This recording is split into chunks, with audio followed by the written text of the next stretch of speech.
నమస్తే, welcome to Leo. మనతో ఉన్నారు సీనియర్ జర్నలిస్ట్ హేమసుందర్ గారు. సార్ నమస్తే. నమస్తే అండి. తమిళనాడులో సినిమాలకి రాజకీయాలకి అస్సలకి ఏమంటారు ఇంచెత్తు దూరం కూడా లేదనుకోవాలి. ఎందుకంటే సినిమాల్లో ఉండే వాళ్ళే రాజకీయాల్లో ఉంటారు, రాజకీయాల్లో ఉండే వాళ్ళే సినిమాల్లో ఉంటారు. అయితే విజయ్ తలపతి పెట్టినటువంటి పార్టీ ఏదైతే ఉందో ముందు నుంచి ఇప్పటికీ ఎన్నో బహిరంగ సభలు జరిగినా సరే లక్షలాది మంది జనం రావడం, అది రికార్డులకు ఎక్కడం చూస్తూ వస్తున్నాం.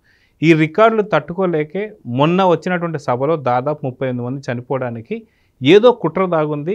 మళ్ళీ విజయ్ తలపతిని సినిమాలకే పరిమితం చేయాలా అనేటువంటి ఒక ఆలోచనలు ఉన్నారా ఏంటి అనేది ఒక కుట్ర ఉందైతే అంటున్నారు. మీరేమంటారు? సాధారణంగా ఏ రాజకీయ పార్టీ అయినా సరే అధికారంలో ఉన్నప్పుడు వేరే వాళ్ళు ఆ సామ్రాజ్యాన్ని ఆక్రమించుకోవడానికి ఉన్నప్పుడు ఖచ్చితంగా కుట్రలు చేస్తూనే ఉంటారు. సర్వసాధారణంగా జరిగేదే. ఎందుకంటే ఏ సభ మీటింగ్ జరిగినా అక్కడ ఏదో ఒక సంఘటన జరగడానికి కారణాలు అవడానికి వాళ్ళు ఏర్పాటు చేయడం కానీ అవి జరగడం కానీ, ముఖ్యంగా స్ట్రాటజిస్టులు కూడా వీళ్ళకి చెప్తూ ఉంటారు.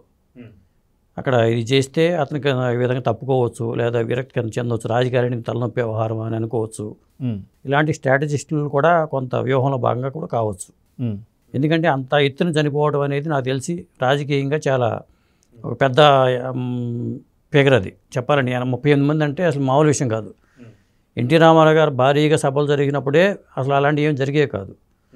మరి ఇది ఎందుకు జరిగిందంటే ఖచ్చితంగా కుట్ర కోణం లేకుండా 38 మంది చనిపోవడం అనేది దగ్గరగా అసలు జరగదు. కాబట్టి అనుమానాలు వస్తున్నాయి.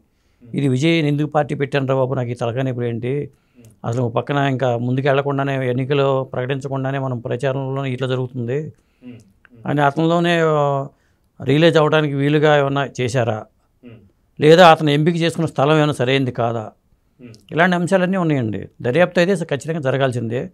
కాకపోతే స్టాలిన్ గవర్నమెంట్ ఏంటంటే ఒక కమిటీ వేసింది, న్యాయ నిర్ణేతల సంఘాన్ని పెట్టి వేసింది. కానీ ఇది సిబిఐ దర్యాప్తు అనేది జరిపితేనే బాగుంటుంది అనేది నా ఉద్దేశం.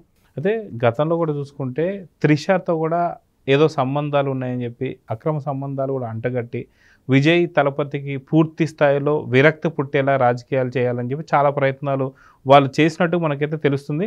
వాళ్ళు రాజకీయ అస్త్రంగా కూడా మార్చుకొని దాని మీద చాలా రకాలైనటువంటి సభల పైన కూడా వాళ్ళు మాట్లాడడం జరిగింది. సో ఫస్ట్ త్రిషని తీసుకున్నారు, ఇప్పుడు ఇలాంటివి చేస్తున్నారని చెప్పేసి అంటున్నారు. మీరేమంటారు?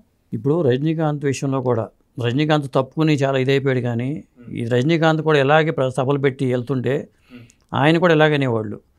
ఆయన అసలు తమిళియన్ కాదు, మరాఠీ వ్యక్తి అని చెప్పేవాళ్ళు, రకరకాల ఎలిగేషన్ చేసేవాళ్ళు.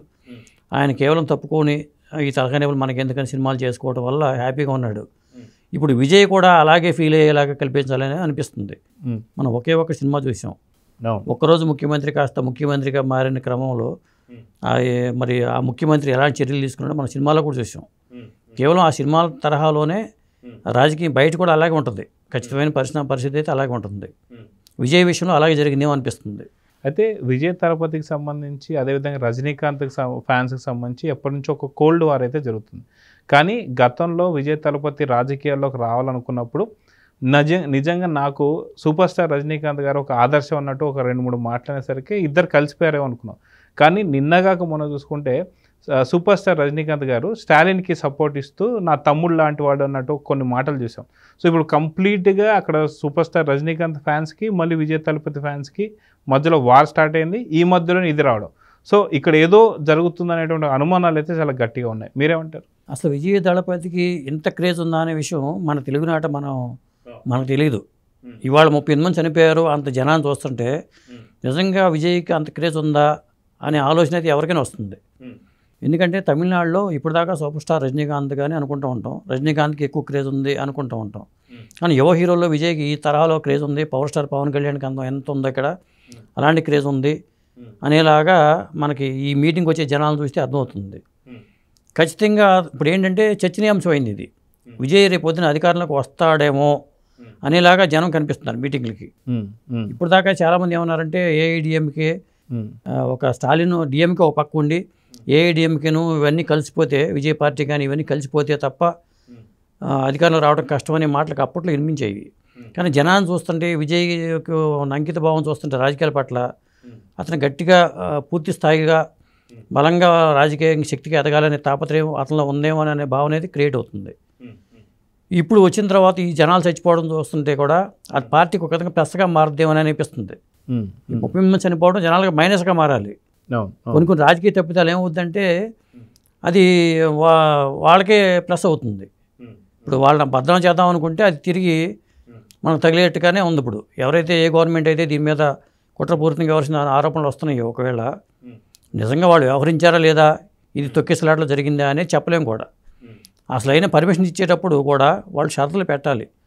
ఇంతమంది వరకే చోటు ఇంత ప్లేస్ ఉంది కాబట్టి ఇంతమంది పడతారని లెక్క ఉంటుంది. ఆ లెక్కను పెట్టుకునే ఎప్పుడు కూడా పర్మిషన్స్ ఇవ్వాలి. దాని విషయంలో జాగ్రత్తలు తీసుకోవాలి. అక్కడ మరి ప్రభుత్వం ఫెయిల్ అయినట్టుగా చెప్పాల్సి వస్తుంది. సో చూద్దాం సార్, మొత్తానికి విజయ్ తలపతికి సంబంధించిన సభల్లో ఇలా చనిపోవడం, అది కాక ఏం జరగబోతుంది, మొత్తానికి ఒక సిబిఐ ఎంక్వైరీ జరగబోతుంది అన్నట్టుగా కొంత విచారణ అయితే వస్తుంది. విజయ్ తలపతి కూడా అదే కోరినట్టుగా తెలుస్తుంది. సో చూద్దాం జరగబోతుందో. నమస్తే. నమస్తే అండి.